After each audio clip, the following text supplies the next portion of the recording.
sẽ kê mà phật sân để thác đô cả chẳng dấu hỏi hi lâu này ngay lúc nào hồ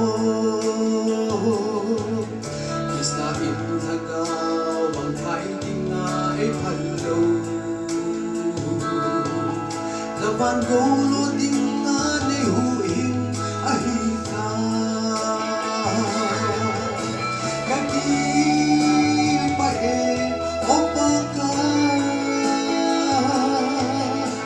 ne ngai luna agilin tôn son cây và chơi dính ta nghe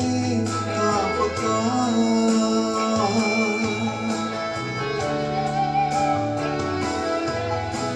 để xin phép na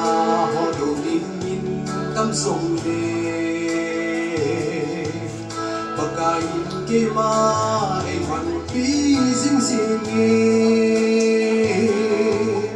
Krishna ra linh kiên on mo nan tin kan hi bu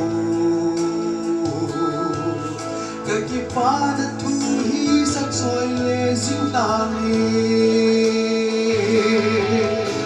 ka ki pa e ho pa ka ne ngai lut na agilin tôn son cây và chơi dính ta nghe cả baka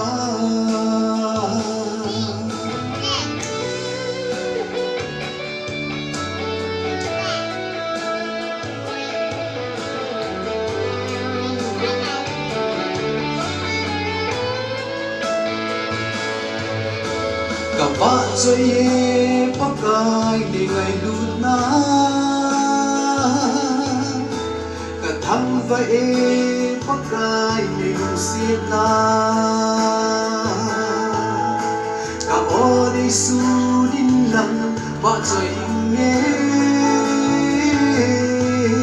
đất thì sân man lu anh ấy than đồ dễ các chi bay ôm ba ca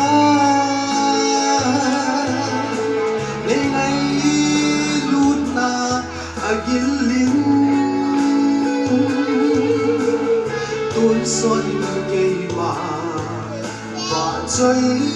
dính ta nghe cả baka